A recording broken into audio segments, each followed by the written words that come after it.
Para Borrador Definitivo estamos con Alicia Mazzarini, que es doctora en Ciencias Biológicas, es docente, fue investigadora del CONICET y es integrante de la Unión de Científicos Comprometidos con la Sociedad y el Ambiente. ¿Qué tal, Alicia? Buenas tardes, muchas gracias por tu tiempo. ¿Qué tal, Luis? Gracias a ustedes por abrir estos espacios de reflexión tan importantes, tan poco comunes. Dos fechas contrapuestas. El 10 de mayo se cumplió un aniversario de la muerte de Andrés Carrasco y creo que el 16 de junio es el Día de la Ciencia Digna, tomando en cuenta su nacimiento. ¿Sigue estando vigente lo planteado por Carrasco, Alicia? Sí, sin duda. Hay más de 100 publicaciones científicas que muestran los efectos en la salud del glifosato, efectos que tienen que ver con lo que él señalaba, la teratogénesis, es decir, la aparición de malformaciones, y también otros impactos que tienen que ver con la aparición de enfermedades crónicas en modelos animales, pero también en estadística que tiene que ver con epidemiología hecha en poblaciones humanas, ¿no? Entonces sí, cada vez está más claro, ya no necesitamos más evidencia, más pruebas para saber, para tener certeza de que este veneno está afectando la salud de los humanos y de toda la biota, ¿no? De todas las especies que lo reciben así masivamente, porque el uso del glifosato es algo descontrolado, especialmente en nuestro país, donde están las tasas más altas de aplicación del mundo.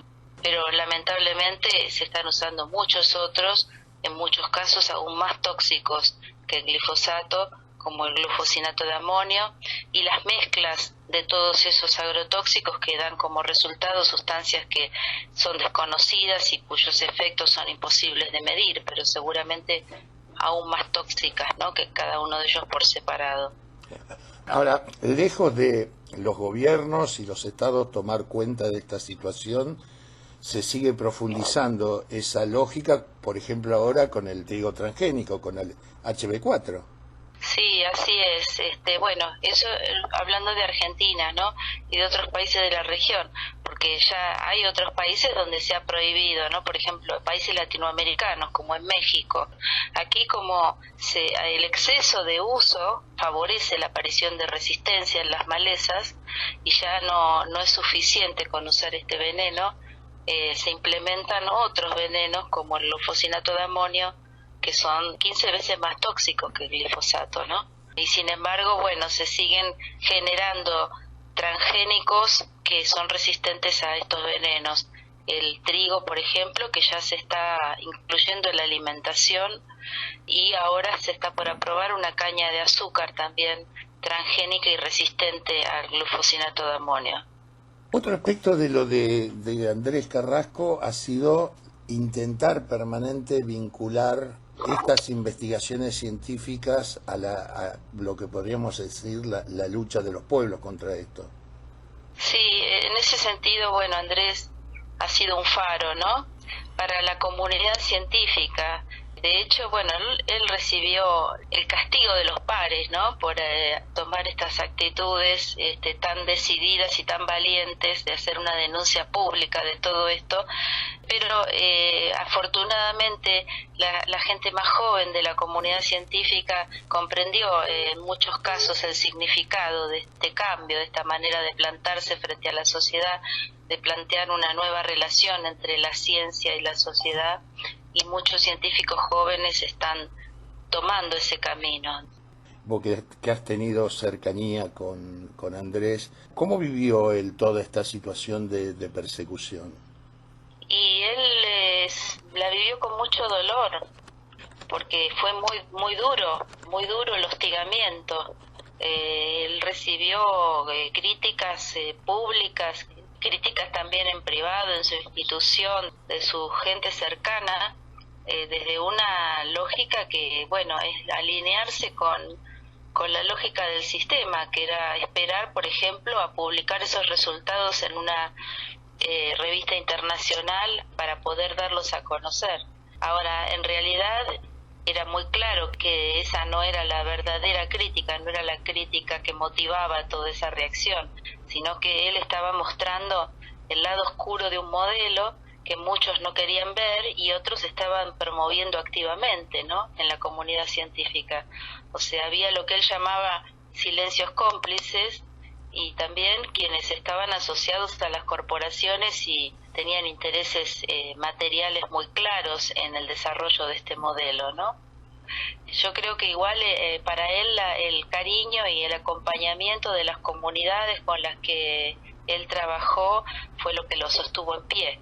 Y entonces cuando él recibió todo ese hostigamiento, redobló la apuesta por ese lado, de estar cada vez más cerca de las comunidades y de ir a presentar sus resultados a cada escuela, universidad, de asamblea, que se lo demandara, ¿no? Ahora, esto me lleva a otra reflexión, ¿no?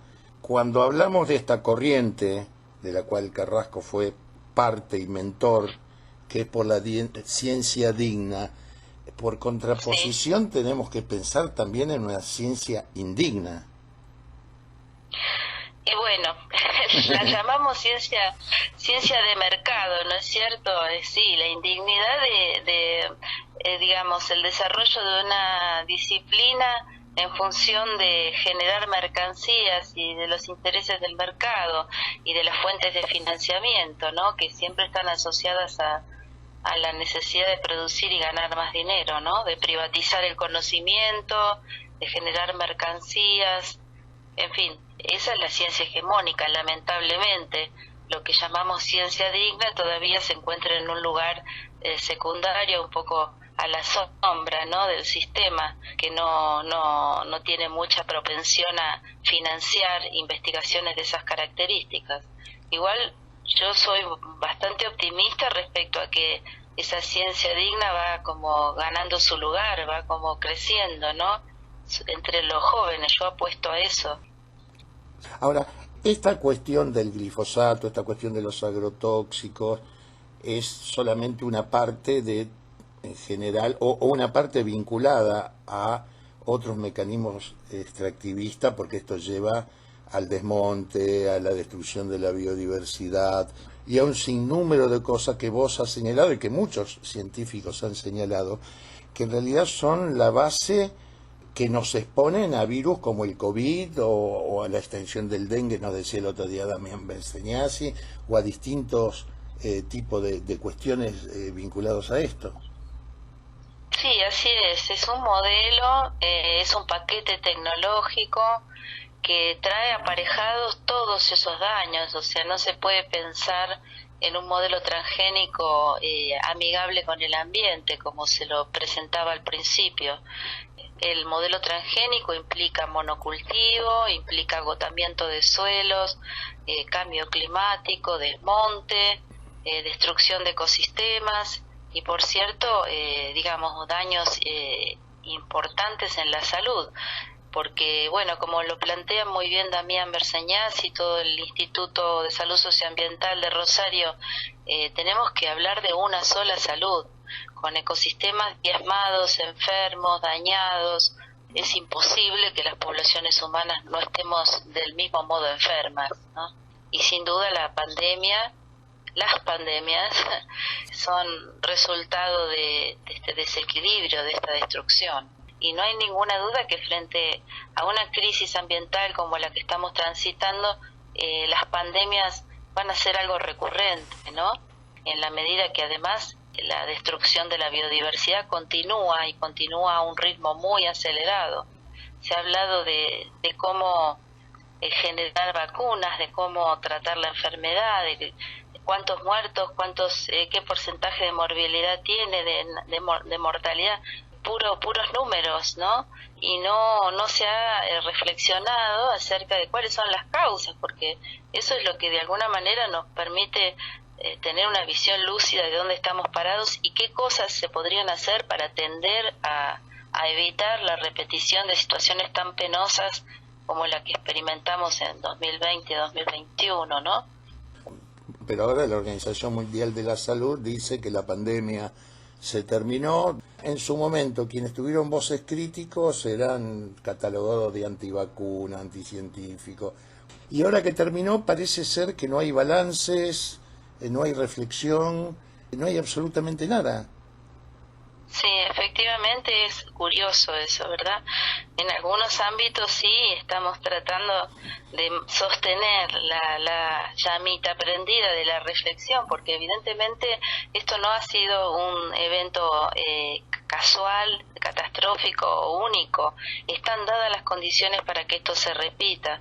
Fíjate que estos que serían enfermedades emergentes, ¿no?, que pasan de ecosistemas silvestres o naturales a poblaciones humanas, a mediados de los 70 aparecía una de estas enfermedades cada 15 años más o menos, pero en la actualidad surgen entre 1 y 5 cada año.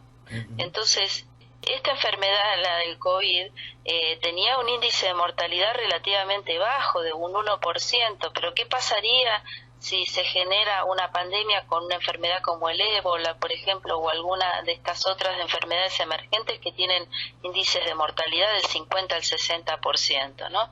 Y estamos expuestos a que eso ocurra, porque de hecho, en la medida que los ecosistemas se destruyen, esos organismos que están de alguna manera equilibrados, balanceados, sostenidos, diluidos en los ecosistemas naturales, pasan a las poblaciones humanas, porque esos animales portadores, en muchos casos son roedores o murciélagos, migran por falta de recursos y rápidamente toman contacto con los conglomerados humanos, ¿no? Entonces, ¿cómo es posible que no se reflexione acerca de cómo operar sobre las causas? Tomando en cuenta lo que uno ve, es que las políticas públicas van en un vector completamente distinto. Sin duda, fíjate que en plena pandemia se planteaba poner, por ejemplo, instalar megagranjas de cerdos, claro, que son espacios donde se cocinan los virus, porque cualquier enfermedad emergente que pueda desarrollarse en un contexto de ese tipo, con esa cantidad enorme de animales que se hacinan en estos emprendimientos comerciales, tiene muchas posibilidades de diseminarse, mutar y adquirir formas que sean compatibles con infectar humanos, ¿no? Entonces, las políticas públicas iban por ahí, iban también por el lado de seguir fumigando, o sea, la fumigación se consideró en plena pandemia como una de las actividades prioritarias, como si fuera una actividad de salud. Sí, lamentablemente, tanto en el curso de la pandemia como en la pospandemia, las políticas públicas están mirando hacia el mercado y no hacia la salud de nuestro pueblo, ¿no? Este modelo nos enferma y las mismas empresas que producen los insumos para este modelo productivo producen las drogas que después supuestamente controlan o apuntan a curar esas enfermedades que el propio modelo produce, ¿no? Por eso el desafío es trabajar en difundir estas ideas, esta información, apuntar a la toma de conciencia, ¿no? Porque las políticas públicas evidentemente están completamente estructuradas en función de los intereses económicos de las corporaciones, que son las que realmente gobiernan, ¿no? Más allá del signo político del gobierno de turno, este modelo no ha parado de expandirse desde el año 96. Las políticas públicas acompañan, apoyan, promueven, y también la política científica, que premian este tipo de asociaciones entre lo público y lo privado, premia el patentamiento, premia el desarrollo de este tipo de semillas como la del trigo transgénico, pero no queremos un Estado envenenador, no queremos un Estado patentador, queremos un Estado que esté pensando en el bien común, ¿verdad? Entonces no lo hace menos perverso ni más virtuoso el hecho de que la patente en parte la tenga el CONICET. Digamos, hay mucho que reflexionar sobre esto. Y a pesar de los 40 años de democracia, no hemos comenzado a discutir sobre esto. Solo se discute si más o menos financiamiento, pero no para qué la ciencia, para quién, qué ciencia queremos hacer, cuáles son nuestras prioridades. Alicia, te agradezco muchísimo. Pero bueno, te agradezco el espacio y nada, estemos en contacto. Gracias por difundir estas cosas. No, por favor, gracias a vos.